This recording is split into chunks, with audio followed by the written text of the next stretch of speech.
तो हेलो दोस्तों, मैं दीपक नागर, अधिशासी अधिकारी। आज हम बहुत ही महत्वपूर्ण टॉपिक पर बात करेंगे बच्चों। स्पेशली जो ये टॉपिक बहुत इंपॉर्टेंट है, किसके लिए? एम्प्लॉयज़ के लिए, स्पेशली गवर्नमेंट एम्प्लॉयज़ के लिए।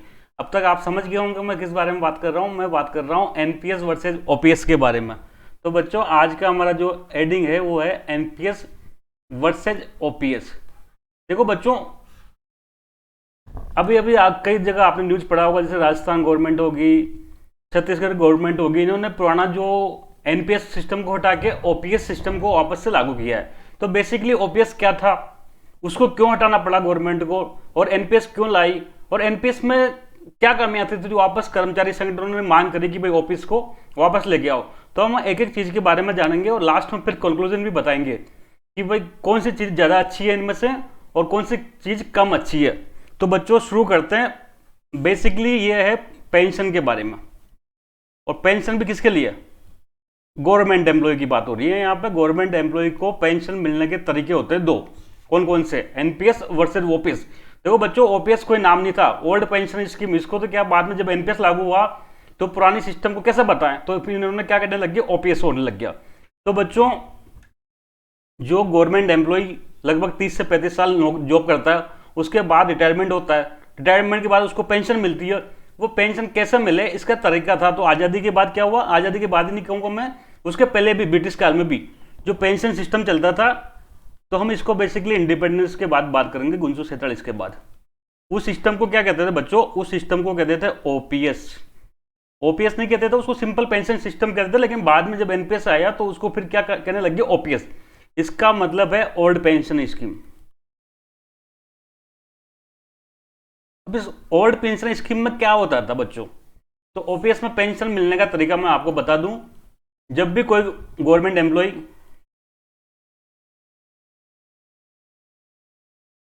गवर्नमेंट जॉब में आया, लगभग अधिकांश राज्यों में 60 साल की एज है, केंद्र में भी 60 की है, कई स्टेट में हो सकता है 58 62 हो सकती है। तो जब वो रिटायरमेंट होता है ना बच्चों, रिटायरमेंट होता है, तो जिस दिन उसको रिटायरमेंट के टाइम जो उसको सैलरी मिलती है, बेसिक सैलरी, इस बेसिक सैलरी का 50% पेंशन मिलती थी उसको। जैसे सपोज करो, जब वो 60 साल की उम्र में रिटायरमेंट हो रहा है, सपोज करो उसकी बेसिक पेंशन कितनी थी, बेसिक सैलरी 60,000 रुपए थी, तो 30,000 रुपए पर मंथ उसको जीवन पर्यंत, जब तक उसकी डेथ नहीं हो जाएगी तब तक उसको पेंशन मिलेगी। उसकी डेथ हो जाएगी, उसके बाद उसके स्पाउस को, जैसे हस्बैंड की डेथ होगी तो वाइफ को भी 50% पेंशन मिलेगी। ये बच्चों इसका नियम था ओपीएस का, बेसिक सैलरी का 50%। साथ में डीए तो मिलेगा ही मिलेगा, हर 6 महीने में जो डीए रिवाइज होता है ना, वो डीए भी इसमें जुड़ के मिलेगा। ये ओपीएस है। अब इसमें बच्चों क्या, इसमें गवर्नमेंट को, मतलब गवर्नमेंट को ही पूरा पैसा देना पड़ेगा, फुल मनी।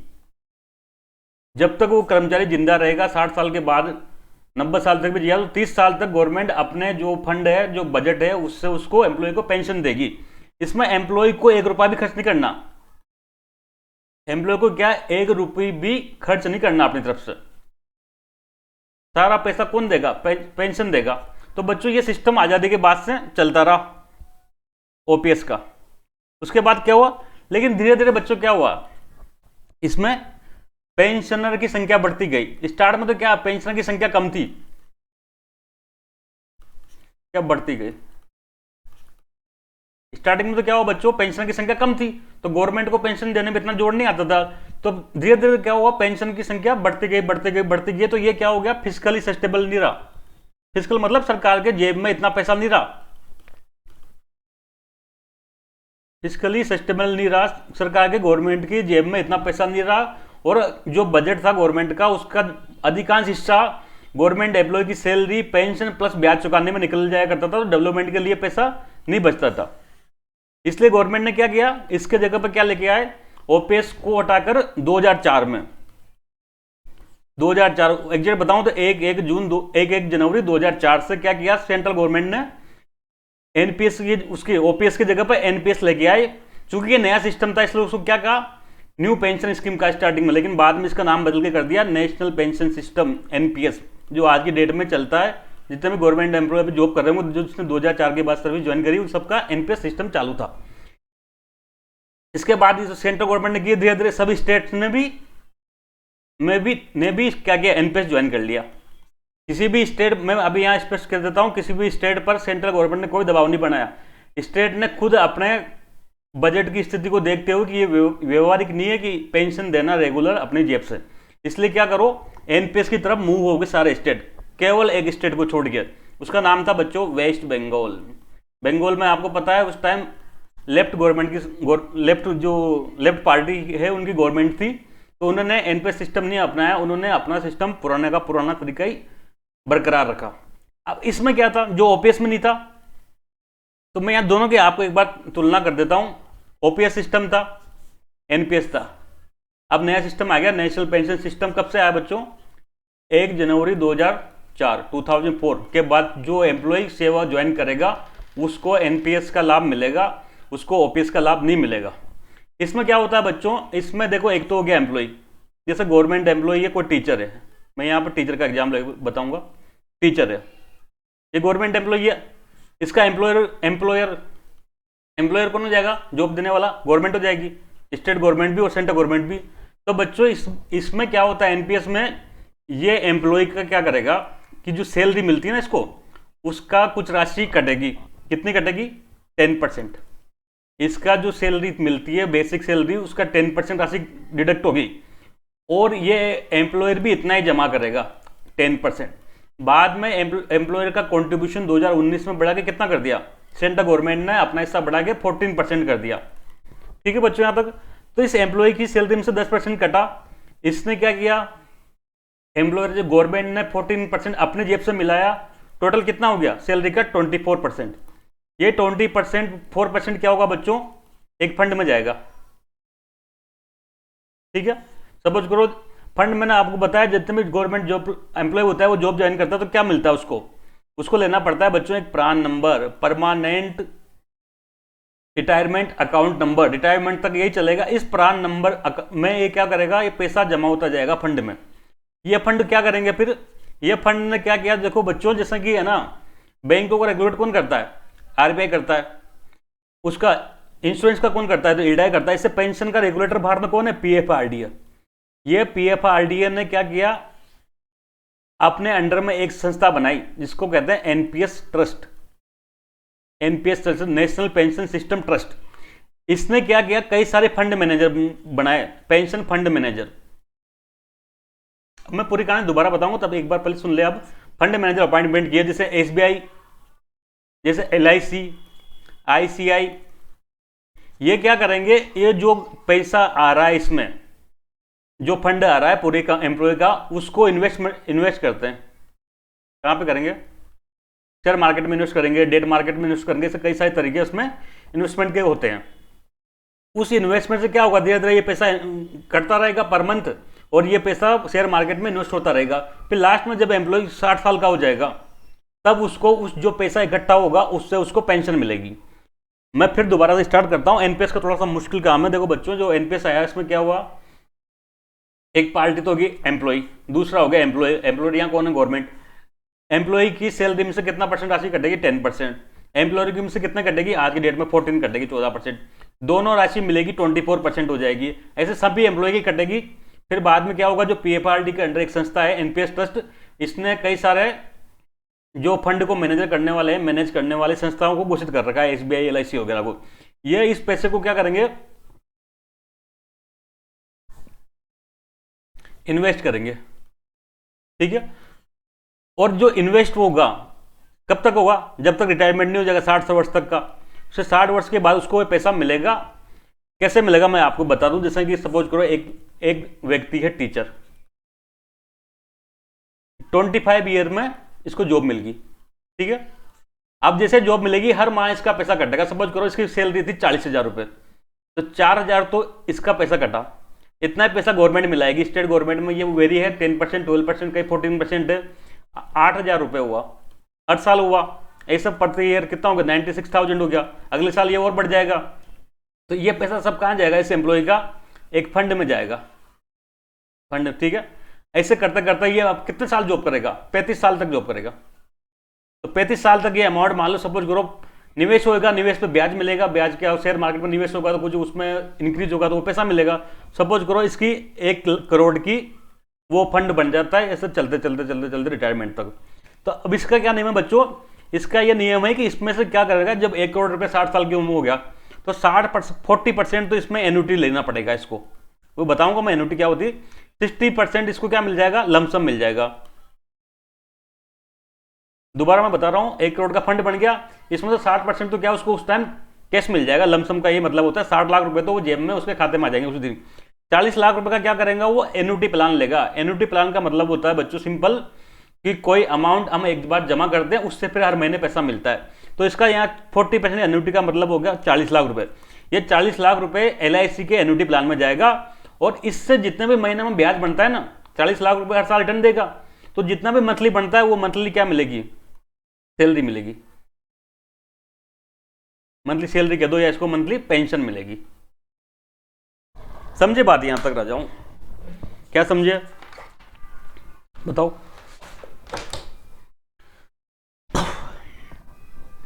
समझे ये है कि भाई आज़ादी के बाद से सिस्टम चला OPS का, ओल्ड पेंशन स्कीम। उसमें क्या होता था, उसमें ये होता था कि आदमी कर्मचारी काम करेगा, 60 साल की उम्र में जिस टाइम रिटायरमेंट होगा, उसकी जितनी बेसिक सैलरी होगी उसका 50% प्लस DA महंगाई भत्ता, उसको जिंदगी भर पेंशन मिलेगी गवर्नमेंट की जेब से, गवर्नमेंट के बजट से। उसको एम्प्लॉय को 1 रुपया भी उसमें अपनी जेब से देना नहीं था। ये सीधा सा सिस्टम था। लेकिन ये चीज़ सस्टेनेबल मिली थी। धीरे धीरे क्या हुआ, कर्मचारियों की पेंशनों की संख्या बढ़ती गई बढ़ती गई बढ़ती गई। तो सरकार पर क्या हुआ, एक टाइम ऐसा आया कि पेंशनर की संख्या बहुत ज़्यादा होगी और सरकार पर जो राजकोष पे बहुत ज़्यादा बोझ बढ़ने लग गया। तो गवर्नमेंट ने सोचा इसका कोई तरीका निकाला जाए। तो तरीका क्या लेके आए, तरीका लेके आए NPS का। NPS में क्या हुआ बच्चों, 10% राशि तो एम्प्लॉय की सैलरी से कटी, उतना ही गवर्नमेंट ने मिलाया। सेंट्रल गवर्नमेंट 14%, कई राज्यों में इसको 12-10 वैसे भी है, तो उतना मिलाया। फंड बनेगा, फंड जाएगा कहाँ पे, NPS के पास में, या उसके पास में क्या कहते हैं NPS ट्रस्ट के पास में। वो उस पैसे को निवेश करवाएगा, किसके थ्रू, SBI के थ्रू या ICICI के थ्रू, फंड मैनेजर होता है ये। उस पैसे से जो एक राशि इकट्ठा होगी रिटायरमेंट के टाइम तक, उसका 60% तो उसको लमसम मिल जाएगा, और 40% एन्युटी प्लान में लेना पड़ेगा। एन्युटी प्लान का सिंपल मतलब होता है एक मोटी अमाउंट का आप कहीं निवेश कर दो, किसी को दे दो, और उसके बदले में महीने की सैलरी या पेंशन ले लो। ये इसका OPS का सिस्टम, NPS का सिस्टम था। अब इसमें क्या हुआ, इसमें बच्चों 2 दिक्कतें आई। अब धीरे धीरे क्या दिक्कत आए, जो एम्प्लॉय यूनियन है गवर्नमेंट एम्प्लॉय की, इन्होंने इसका विरोध किया धीरे धीरे NPS का। इसके कई रीजन थे। सबसे पहला रीजन तो था इसमें है ना, जो क्या कहते हैं इसको, जो रिटर्न मिलना था 60 साल की उम्र में, जो पैसा इकट्ठा होना था, वो मार्केट बेस्ड है। कैसे, जो एम्प्लॉय का पैसा कट रहा है, गवर्नमेंट का पैसा कट रहा है, वो फंड में बन रहा है, उसको फंड मैनेजर शेयर मार्केट में निवेश कर रहा है। इक्विटी में भी कर सकता है, डेट में भी कर सकता है, गवर्नमेंट सिक्योरिटी में भी कर सकता है। तो ये जो उनका रिटर्न मिलेगा, शेयर खरीद लिया मान लो उसके पैसे से, अब शेयर घट सकता है, बढ़ सकता है। तो जो उनका रिटर्न है ना बच्चों, वो मार्केट बेस्ड है। अगर शेयर मार्केट बढ़ेगा तभी उनको पैसा, बढ़ा हुआ पैसा मिलेगा। अगर शेयर मार्केट कम हो गया तो हो सकता है कि उनकी पेंशन कम मिल जाए। इसलिए सबसे ज्यादा डरा तो क्या था, ये मार्केट बेस्ड था। इसमें कोई गारंटी नहीं थी, इसमें कोई रिटर्न की गारंटी नहीं है बच्चों की, इतना ही पैसा आपको पेंशन के रूप में मिलेगा, या इतना लमसम अमाउंट आप रिटायरमेंट के टाइम पे मिलेगा। सारा का सारा खेल किसका था, मार्केट का था। भाई मार्केट अगर अच्छा रहा, तेज गति से रहा, तो पैसा बढ़ेगा। मार्केट आपने कई बार देखा हुआ, शेयर मार्केट टूट जाता है, एकदम से धड़ाम से गिर जाता है 1000 पॉइंट 2000 पॉइंट।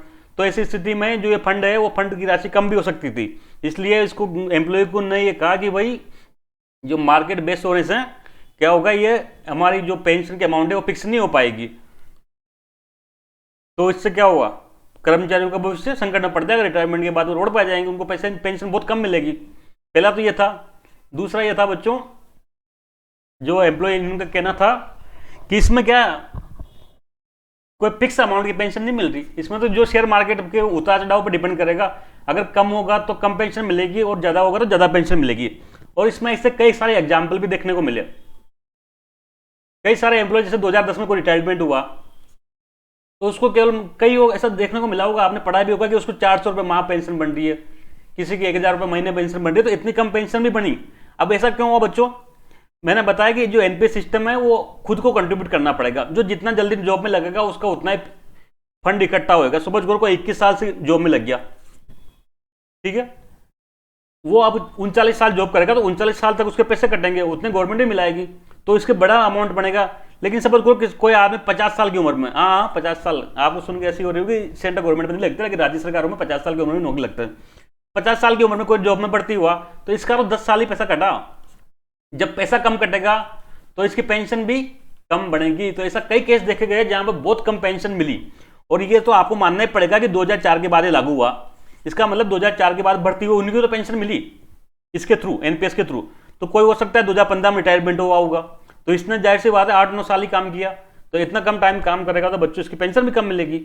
इसलिए यूनियन इसका विरोध करती थी शुरू से कि एनपीएस को हटाओ और क्या लाओ, ओपीएस लाओ, वहां गारंटी होती है, वहां आप बना 5 साल काम करो, 10 साल काम करो, 50 साल की उम्र में नौकरी में जाओ, तब भी आपको 60 साल के बाद 50% अमाउंट की तो बेसिक की सैलरी मिलनी है, उसमें कोई झंझट ही नहीं है। तो ऐसा चलता रहा, लेकिन किसी भी गवर्नमेंट ने ऐसी कोई हिम्मत नहीं दिखाई कि एनपीएस को हटा के ओपीएस को लेके आया। लेकिन राजस्थान सरकार ने क्या बहादुरी दिखाई, 2022-23 के बजट था, लगभग फरवरी 2022 की बात है, फरवरी 2022 में राजस्थान सरकार ने क्या किया, अशोक गहलोत जी ने बजट पेश करते हुए क्या कहा कि हम एनपीएस के स्थान पर क्या लाएंगे, ओपीएस लाएंगे। तो राजस्थान पहला राज्य बन गया बच्चों जिन्होंने क्या किया, एनपीएस के स्थान पर ओपीएस लाने की घोषणा कर दी। उसके बाद तो कई सारे लाइन में लग गए, जितने भी शायद ज्यादातर जो अपोजिशन पार्टी की गवर्नमेंट थी, छत्तीसगढ़ हो गया, पंजाब हो गया, झारखंड हो गया, इन सब राज्यों ने क्या किया, एनपीएस के स्थान पर ओपीएस को लाने की घोषणा कर दी। और हाल ही में हिमाचल प्रदेश का चुनाव हुआ होगा, आपने देखा होगा, इसमें जो कांग्रेस की गवर्नमेंट बनी है उसका बनने का ही मुख्य कारण क्या है बच्चों, तो ये ओपीएस का वादा ही था। सबको पता था एम्प्लॉय को वहां पे जो जॉब करने वाले थे कि अगर कांग्रेस की गवर्नमेंट बनेगी हिमाचल प्रदेश में तो एनपीएस के स्थान पर ओपीएस वापस लाएगी, पक्की बात है, बीजेपी तो लाने से रही। तो ऐसा कहते हैं, एनालिसिस किया तो अधिकांश ने यह बात स्वीकार करी है कि हिमाचल प्रदेश में कांग्रेस की गवर्नमेंट बनने का में एक मुख्य भूमिका निभाई है ओपीएस की स्वाधीन ने। और इन्होंने घोषणा भी करी है, मैं भी वहां के सीएम का सुन रहा था कि हमारी फर्स्ट कैबिनेट की मीटिंग में ना, फर्स्ट कैबिनेट मीटिंग में क्या होगा, हम ओपीएस की घोषणा कर देंगे। ठीक है यहां तक। अब इसके बाद एक बच्चों कुछ डिस्प्यूट भी हुआ। अब इसमें विवाद क्या हुआ, विवाद अभी आपने देखा होगा, डिस्प्यूट हो रहा होगा, न्यूज आती है बीच बीच में। अभी हाल ही में क्या हुआ था, संसद में क्वेश्चन लगाया था किसने, एक सांसद है ओवैसी साहब, जानते होंगे, हैदराबाद से सांसद है। ओवैसी ने क्वेश्चन किया था कि भाई क्या सेंट्रल गवर्नमेंट भी ओपीएस लाने का प्लान बना रही है। तो केंद्र ने क्या कहा कि हम ऐसा कोई प्लान नहीं बना रहे। केंद्र ने साफ मना कर दिया कि भाई हमारे स्तर पर ऐसा कोई प्लान नहीं कि हम केंद्र सरकार के कर्मचारियों के लिए भी ओपीएस लागू करेंगे। दूसरा पूछा था कि जो अब इसमें समस्या क्या आ रही बच्चों, जैसे कोई भी राज्य एनपीएस से ओपीएस में चल जाएगा, तो अब तक जो एनपीएस में पैसा कटा वो कहां गया, पीएफआरडी के पास में गया। पीएफआरडी भारत सरकार की संस्था है, उस पैसे का क्या होगा, क्या वो पैसा राज्य सरकार को वापस करेगी। सब राज्य सरकार क्या कर रही है बच्चों, वापस डिमांड कर रही है कि जो हमारा ये एम्प्लॉय का पैसा कटा है और हमारा भी पैसा उसमें लगा है वो वापस किया जाए, जो पैसा है एनपीएस का वो पैसा वापस लौटाया जाए राज्यों को। लेकिन केंद्र सरकार ने इसमें बयान दिया कि यह संभव नहीं है। जो पीएफआरडी के वर्तमान रूल्स कहते हैं ना, पीएफआरडी जो pension fund development and regulatory authority है, उसके जो वर्तमान में रूल्स हैं उस रूल्स में ऐसा कोई प्रावधान नहीं है, ऐसा कोई प्रावधान नहीं है बच्चों की है ना, जो एनपीएस का पैसा फंड है उसको राज्य को वापस लौटाया जाए।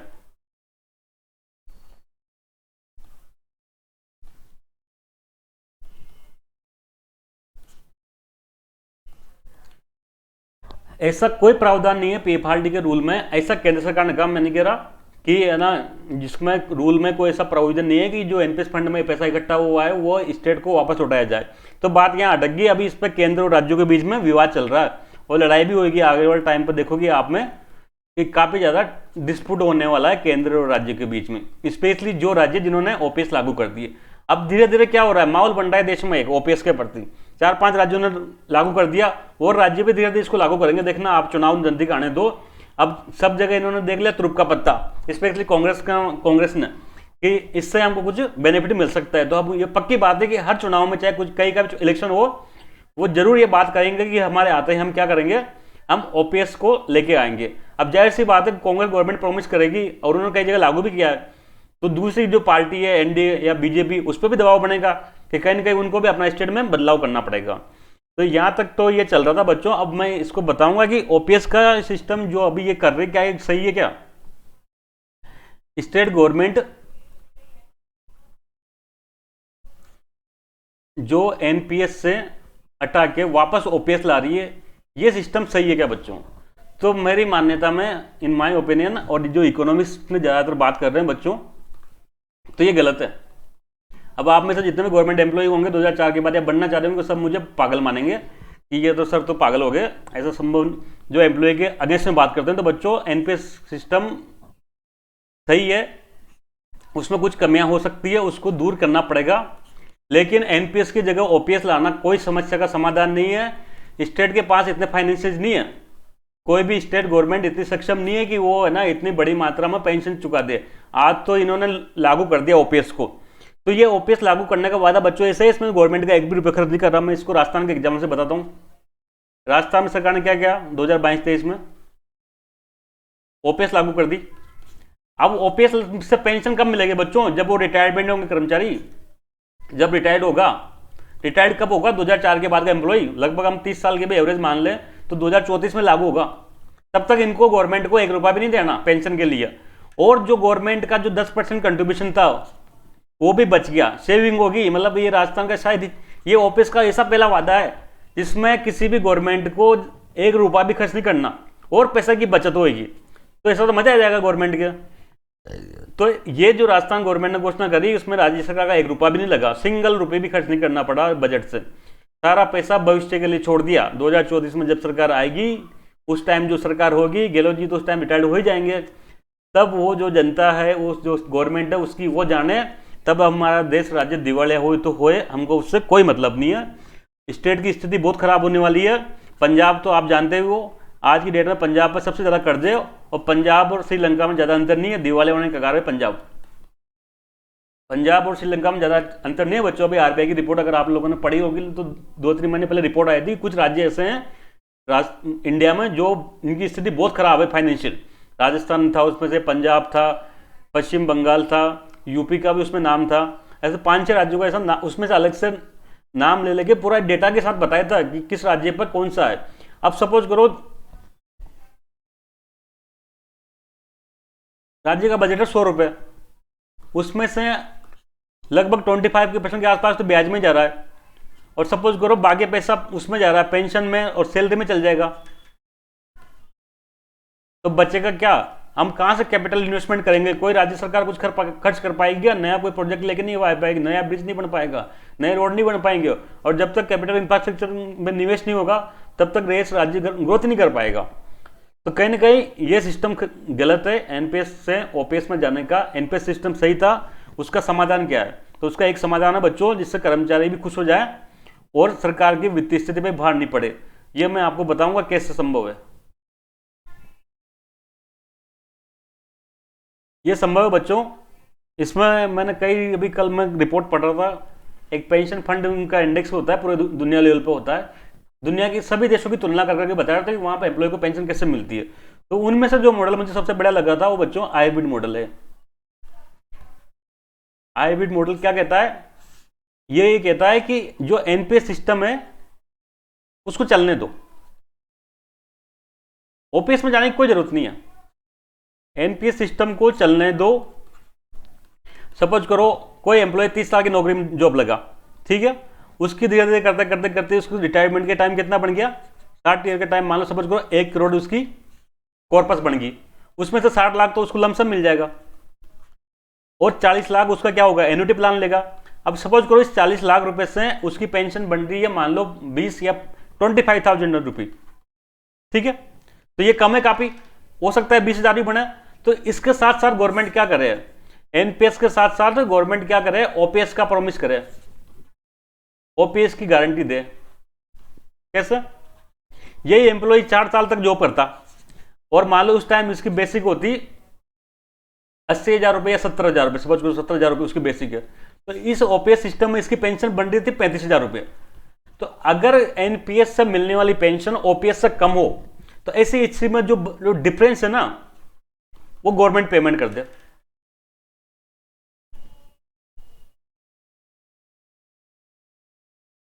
समझो बच्चों तरीका, दोनों सिस्टम चलना चाहिए, एनपीएस का भी ओपीएस का भी। एनपीएस का सिस्टम चलते रहना चाहिए ताकि हर साल गवर्नमेंट का एम्प्लॉय का भी पैसे कटते रहे और गवर्नमेंट के अकाउंट से भी पैसे कटते रहे।